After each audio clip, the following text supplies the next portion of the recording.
And the truth keeps unfolding. Another episode of We Eat Our Own. Well, my wife is a paper hoarder. She never throws away letters, anything. She keeps them in a file cabinet. She has diaries going back to when she was a little kid. All the problems I've had with my parents have been documented. We've had serious problems over the years. I never realized just how dysfunctional my family was.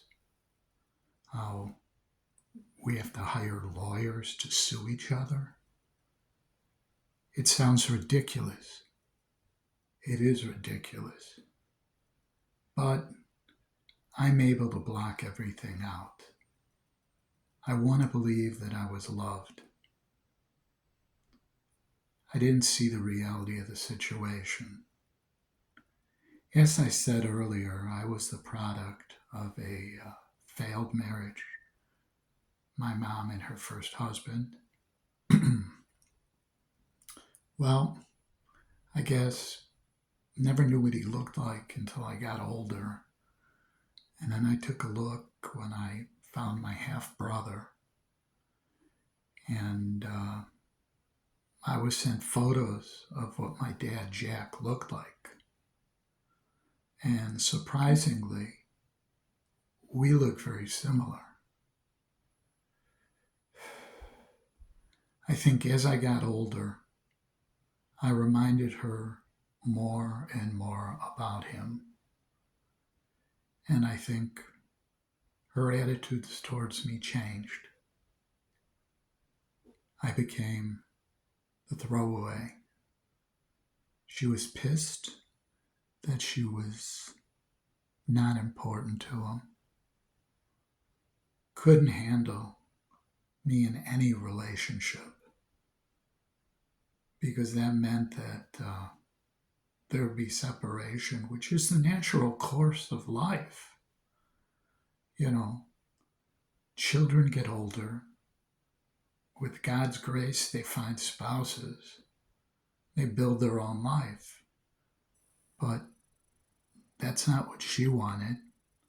She wanted to own my life. That's so dysfunctional. How can you own anyone? Why would you want to own anyone? The whole idea is for someone to flourish, to move forwards. None of it makes any sense. It does in a narcissist world. In a world where you have to lockstep. There was another person who insisted on that. He ran a country.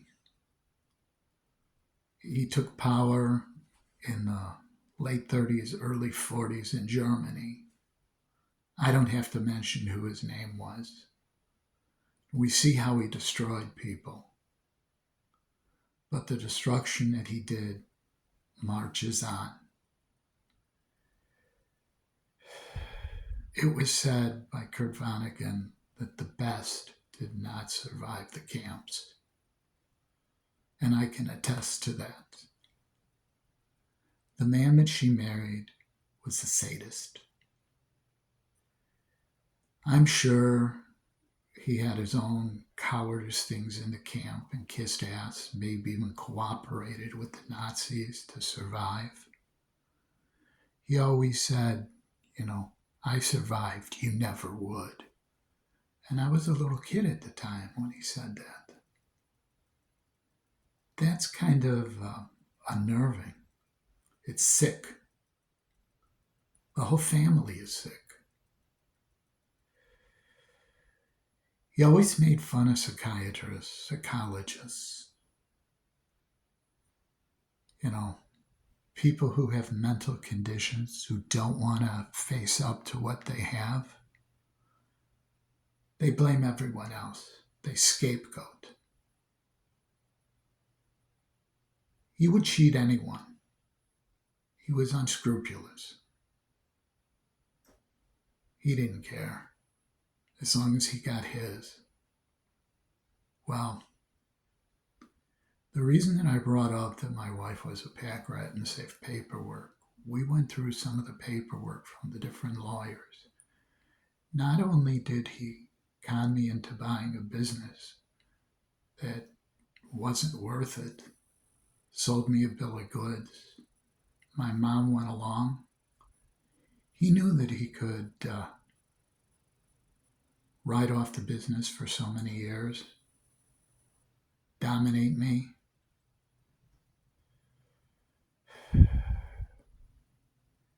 I worked with him, tried to learn the business. Anytime I would start to look at the books, learn the business, he would blow smoke in my face. Literally, he was a chain smoker, and I didn't smoke.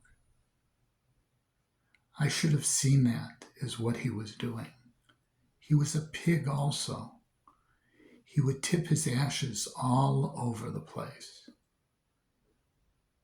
When you run a business and you're selling things to the public, it's a good idea to present your best foot forwards, not to have him walk in a place where there's cigarette ashes. It wouldn't matter that I would just vacuum. He would tip cigarette ashes, ashtrays all over the place. When I wanted to buy better furniture, he would say, "You're crazy. Why are you doing that? This is good enough." The place looked like a dump. You draw the customers that you get by how the business looks. When someone comes into a business and it looks pristine and nice, you can charge more.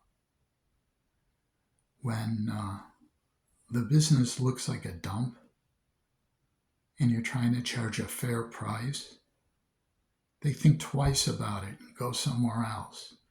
And even if they have to pay a little more, the place looks better. So they figure they're going to get better service, better quality work. Couldn't understand his business model. Why he didn't want to expand the business to all religions, all races. Why did he just want to function on a narrow group of people? It makes no sense at all. You only want to deal with Jewish people? Why? I mean, you go out to restaurants that are owned by Greeks. Don't you want to deal with Greeks? You go out to grocery stores that are owned by major corporations. Don't you want to expand and maybe sell stuff to their executives to make nameplates? I remember we were talking about going on the internet, getting a computer, modernizing the business.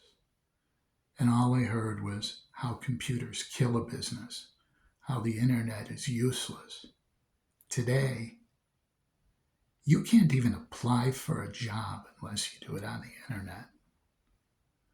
I mean, you need an internet presence to do anything. I mean, restaurants are listed on the internet, monument dealers, barbers. I think everyone is on a website somewhere. And why not jump on it? Especially since the person who was designing the website and building it was my wife. So it wasn't like I was spending thousands of dollars. It was cheaper than advertising in a magazine. And it covers more people. He thought of himself as being smart. The truth of the matter is, he was backwards. His head was stuck back in the Stone Ages. He was a racist and a bigot. Unbelievable. The Nazis did a number on him, and he did a number on me. I was his whipping boy from the time I was young, before they ever got married, when they were dating. Never really treated my mom with respect. That's horrible. You teach a child how to treat the next generation. When a child sees his father, or in my case, his stepfather, questioning everything that his partner's doing, making them explain everything, it's amazing. I would tell him I'm going out with my friends. He'd go, "Why are you going out with your friends?" How stupid is that? No, I'm going to stay in the house and do nothing. Is that better? I'm going out with my friends because I want human contact. I mean, I can understand asking, "Where are you going?" "Oh, I'm going over to Bob's house. I'm going over to Mark's house. I'm going over here." Okay, have fun. That's a normal response. "I'm going out to play football in the park with some of the guys." Okay. But the grilling, it's like, why am I being interrogated? All it does is teach you to lie. You want to protect yourself. Then when you see they swallow the lies, you learn to lie even better. Parenting 101.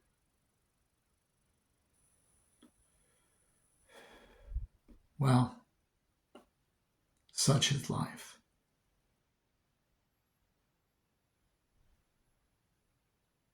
When you're sick and you don't seek help, you're destined to pass it on to the next generation.